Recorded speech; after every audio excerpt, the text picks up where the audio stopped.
Hello student, मैं नेहा मिश्रा।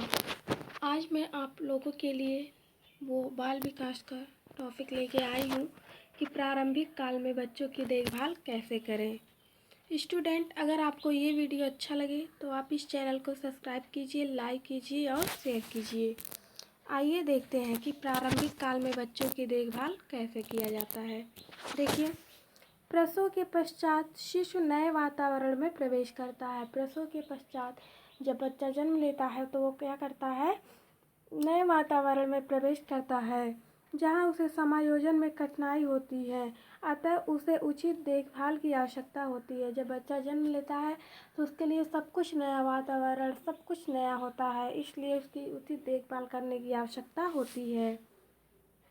शिशु की देखभाल के दो पक्ष होते हैं जो निम्नलिखित हैं। देखिए कौन कौन से। नंबर 1, शिशु की परिचर्या। शिशु की परिचर्या शिशु के जन्म के पश्चात तत्कालिक परिचर्या दी जाती है जिसमें निम्न बातों का ध्यान रखना चाहिए। नंबर 1, तात्कालिक परिचर्या।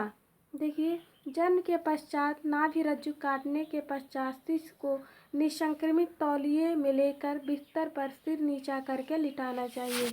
उनकी जब नाभि रज्जु काट दी जाए स्टूडेंट, तो देखिए फिर उनको क्या करना चाहिए, सिर नीचा करके लिटाना चाहिए। इसके लिए शिशु का बिस्तर पैरों के पास से 6 इंच ऊंचा कर देना चाहिए। ऐसा करने से श्वासोच्छ्वास के ऊपरी मार्ग में यदि कुछ तरल पदार्थ भर गया है तो क्या होता है, बाहर निकल जाता है। मुंह तथा नाक के पास जो भी तरल पदार्थ हो उसे अत्यंत सावधानी से निसंक्रमित रुई से साफ कर दिया जाता है। नंबर 2, देखिए शिशु की जांच।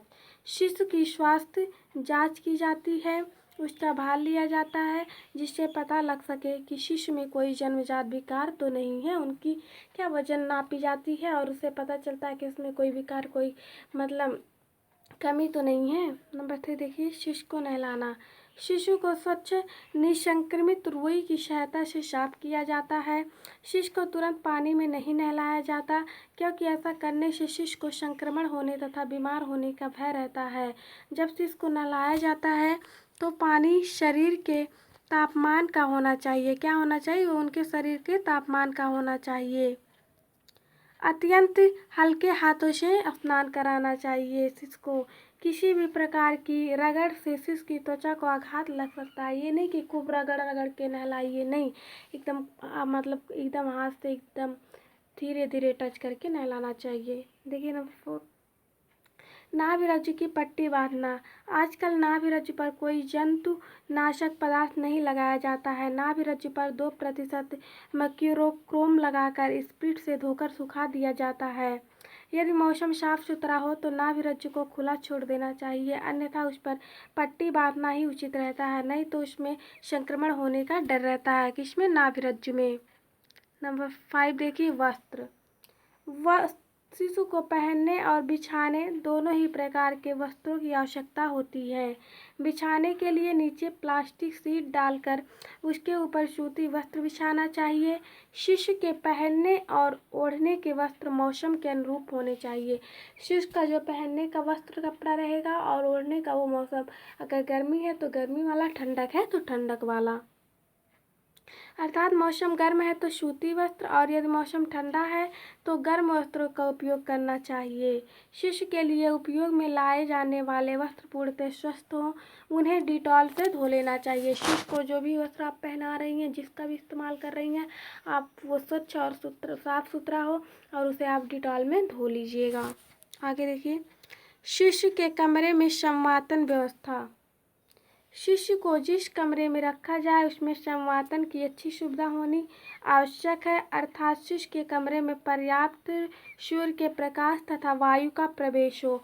शिशु को आप ऐसे कमरे में रखिए जहां सूर्य का प्रकाश भी आ सके और अच्छी खासी हवा भी आ सके। जिसके लिए कक्ष में उचित खिड़की एवं दरवाजे का होना आवश्यक है।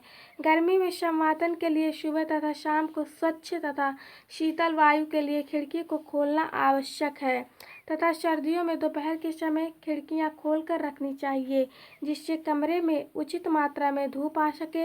इससे बच्चे को किसी प्रकार का संक्रमण नहीं होगा। जब बच्चे को अच्छी मात्रा में धूप और हवा दोनों मिलेगा तो उसे कोई भी संक्रमण नहीं होगा। नंबर 3 देखिए, स्वच्छता। शिशु के स्वस्थ विकास के लिए स्वच्छता बनाए रखना आवश्यक है।